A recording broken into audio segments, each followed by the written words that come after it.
یہ مغفرت کی رات ہے، یہ رات بخشش کی رات ہے۔ احادیث میں یہ مضمون ملتا ہے کہ اس رات قبیلہ بنو کلب کی بکریوں کے بالوں کی تعداد کے مطابق گناہگار جہنم سے آزاد کر دیے جائیں گے۔ کس کا مطلب یہ ہوا کہ کروڑ لوگ بخشے جائیں گے۔ لیکن یہ رات ہمیں آخرت کی یاد بھی دلاتی ہے، کیونکہ یہ فیصلوں کی رات ہے، یہ رات بڑی نازک ڈیسیشنز کی رات ہے۔ اس رات فرشتوں کو اگلے سال کے ہمارے معاملات سپرد کر دیے جاتے ہیں۔ اس رات یہ لکھا جاتا ہے کہ آئندہ سال کس کو موت آنی ہے، آئندہ سال میں کون پیدا ہوگا، کس کو کتنا رزق دیا جائے گا، کون اس سال حج کو جائے گا۔ اتنی نازک رات ہے، ہمیں نہیں پتا ہمارے بارے میں اس رات کیا فیصلہ ہو رہا ہے۔ ہم اپنے رب کریم سے دعا تو کرتے ہیں کہ اے اللہ ہمارے رزق میں برکت کی رات بنا دے، یہ سال ہمارے لیے مدینے حاضری کا سال بنا دے، یہ سال عافیت، خیر اور پریشانیوں سے دوری والا سال بنا دے۔ مگر اس رات قبرستان نبی پاک تشریف لے گئے تھے نا، تو مسلمانوں کو اس رات قبرستان بھی جانا چاہیے، مگر رات ہمیں اپنی موت کی بھی یاد دلاتی ہے۔ غنیت الطالبین، شیخ عبد القادر جیلانی غوث اعظم کی کتاب، اس میں کچھ اس طرح کے جملے ہیں کہ کچھ لوگ وہ ہوتے ہیں کہ جن کے کفن دھل کر تیار ہوتے ہیں مگر وہ بازاروں میں گھوم رہے ہوتے ہیں، کچھ لوگ اپنا گھر بنا رہے ہوتے ہیں مگر ان کی قبریں خود کر تیار ہو گئی ہوتی ہیں، کسی کی موت کا وقت قریب آ چکا ہوتا ہے اور وہ ہنسی مذاق میں مصروف ہوتا ہے۔ ہم میں سے کوئی یہ نہیں جانتا کہ کب دنیا سے جانا ہو جائے۔ آج قبرستان بھی جاتے ہیں، جنازوں میں بھی جاتے ہیں، مگر اپنی موت یاد نہیں آتی، حالانکہ موت ایک ایسی حقیقت ہے، ایک ایسی ریئلٹی ہے کہ دنیا کا ہر بندہ مانتا ہے کہ موت آنی ہے، مسلمان ہو یا غیر مسلم ہو، پڑھا لکھا ہو یا جاہل ہو، بڑا ہو یا چھوٹا ہو، مرد ہو یا عورت ہو، ہر کوئی جانتا بھی ہے، مانتا بھی ہے کہ موت آ کر رہے گی۔ عربی کا مقولہ ہے نا، الموت قدح کل نفس شاربوہا، موت ایک ایسا جام ہے جو ہر زیرو نے پینا ہے۔ الموت باب کل نفس داخلوہا، موت ایک ایسا دروازہ ہے جس سے ہر کسی کو گزرنا ہے، ہم سب کو مرنا ہے، کوئی موت سے بچ نہیں سکے گا۔ مگر آج رات یہ طے کرنا ہے کہ ہم نے موت کی تیاری کتنی کی ہے، ہم نے اپنی آخرت کی تیاری کتنی کی ہے۔ آئیے میں آپ کو ایک عبرتناک، دل کے تاروں کو ہلا دینے والا واقعہ سناتا ہوں۔ جلیل القدر تابعی ہیں حضرت سیدنا حسن بصری رحمت اللہ تعالی علیہ، اپنے گھر کے دروازے پر آپ کھڑے ہوئے تھے تو وہاں سے ایک جنازہ نکلا، تو آپ بھی اٹھ کھڑے ہوئے، چل دیے۔ آپ نے دیکھا کہ جنازے کے ساتھ ایک چھوٹی بچی زارو کتار روتے روتے جنازے کے ساتھ جا رہی ہے اور کہہ رہی ہے، بابا جان آج مجھ پر وہ وقت آیا کہ پہلے کبھی نہ آیا تھا۔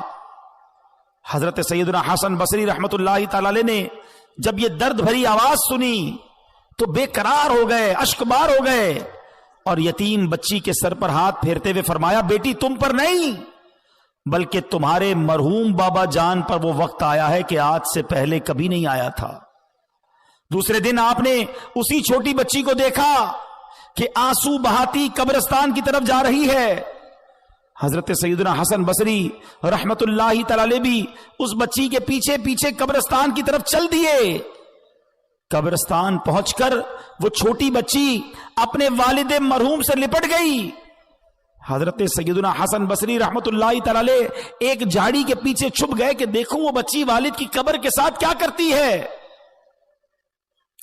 اب اس بچی نے اپنا رخسار، اپنا منہ جو ہے اپنے والد کی قبر پر رکھا اور وہ بچی کیا کہنے لگی ذرا غور سے سنیے گا. وہ بچی کہتی ہے، کیا کہتی ہے؟ بابا جان آپ نے اندھیرے میں چراغ اور غم خوار کے بغیر قبر کی پہلی رات کیسے گزاری؟ اے بابا جان کل تو گھر میں نے چراغ جلایا تھا، آج رات آپ کی قبر میں کس نے چراغ روشن کیا؟ اے بابا جان کل رات اندھیرے میں گھر کے اندر میں نے آپ کے لیے بچھونا بچھایا تھا، بستر بچھایا تھا، آج رات آپ کا بچھونا کس نے بچھایا ہوگا؟ اے بابا جان کل رات گھر کے اندر میں نے آپ کے ہاتھ پیر دبائے تھے، آج قبر میں ہاتھ پاؤں کس نے دبائے ہوں گے؟ اے بابا جان کل میں نے آپ کو پانی پیش کیا تھا، آج قبر میں آپ کو پیاس لگی ہوگی تو کس نے پانی دیا؟ اے بابا جان کل رات آپ سو رہے تھے تو میں نے آپ کے جسم پر چادر اڑائی تھی، آج قبر میں آپ کے جسم پر کس نے چادر اڑائی ہوگی؟ آپ کے چہرے پر پسینہ آتا تھا تو بابا جان میں اپنے رومال سے آپ کا پسینہ صاف کرتی تھی، اے بابا جان آج کس نے قبر میں پسینہ صاف کیا ہوگا؟ اے بابا جان کل رات تک آپ جب مجھے پکارتے تھے میں لبیک کہہ کے آپ کے پاس آ جاتی تھی، اب اگر آپ نے مجھے یاد کیا ہوگا تو کس نے؟ کیا میں آپ کے پاس تو نہیں آ سکی؟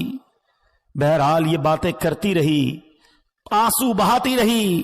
حضرت سیدنا حسن بصری رحمت اللہ تعالی قریب ہی تھے، آپ کے بھی آنسو نکل آئے. آپ بچی کے پاس آئے اور آ کر بچی سے کہا کہ بیٹا یوں نہ کہو، بلکہ بابا جان سے یوں پوچھو کہ اے بابا جان دفن کرتے وقت تو ہم نے آپ کا چہرہ قبلے کی طرف کیا تھا، بابا جان کیا اب بھی آپ کا چہرہ قبلے کی طرف ہے یا بدل دیا گیا ہے؟ اے بابا جان آپ کو قبر میں صحیح سلامت رکھا گیا تھا، کیا اب بھی آپ کا جسم سلامت ہے یا کیڑوں نے کھا لیا ہے؟ اے بابا جان قبر کی پہلی رات بندے سے اس کے ایمان کے بارے میں سوال کیا جائے گا تو کوئی جواب دے گا، کوئی مایوس رہے گا کیا آپ نے قبر میں جا کر فرشتوں کے درست جواب دیے کہ نہیں، یا ناکام رہے؟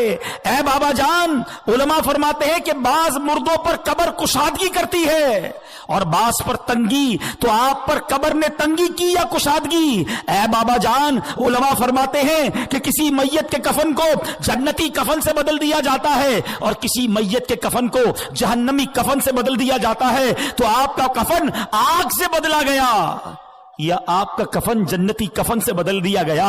اے بابا جان علماء تو فرماتے ہیں کہ جب قبر نیک لوگوں کو تو ایسے دباتی ہے جیسے ماں اپنے بچے کو دباتی ہے، لیکن جو گناہگار ہوتا ہے، اللہ جس سے ناراض ہوتا ہے، اس کو قبر ایسے دباتی ہے کہ اس کی پسلیاں ٹوٹ کر ایک دوسرے میں پیوست ہو جاتی ہیں.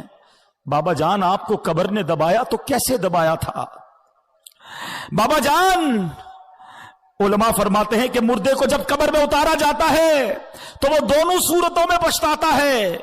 نیک تو اس لیے پچھتاتا ہے کہ کاش کچھ اور نیکیاں کر لیتا، مگر گناہگار تو اس لیے پچھتاتا ہے کہ بڑے گناہ کیے ہیں. اے بابا جان یہ تو بتائیے کہ آپ کس بات پر پچھتائے تھے، نیکیوں پر یا گناہوں پر؟ اے بابا جان آپ تو مجھ سے ایسے جدا ہو گئے کہ قیامت تک دوبارہ نہیں مل سکتے. اے خدائے رحمان قیامت کے میدان میں مجھے اپنے بابا جان کی ملاقات سے محروم نہ کرنا. وہ بچی روتی ہوئی اپنے گھر کو واپس چلی گئی. اے میرے پیارے اسلامی بھائیوں، مدنی چینل کے ناظرین، ہم سب نے جانا ہے آنکھیں رو رو کے سو جانے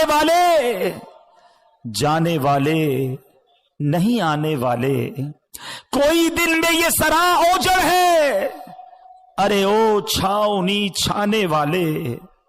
اے میرے پیارے اسلامی بھائیوں یاد رکھیے، قبرستان میں تو ہم جاتے ہیں، ہمیں قبریں ایک جیسی ہی نظر آتی ہیں. بنگلہ دیش میں ہو، پاکستان میں ہو، یورپ میں ہو، کہیں بھی جائیں امیروں کی سوسائٹی الگ ہوتی ہے، غریبوں کے علاقے الگ ہوتے ہیں. گھر دیکھ کر پتہ چل جاتا ہے کہ گھر والے کا اندر حال کیا ہوگا، یہ امیر کا گھر ہے، یہ غریب کی جھوپڑی ہے.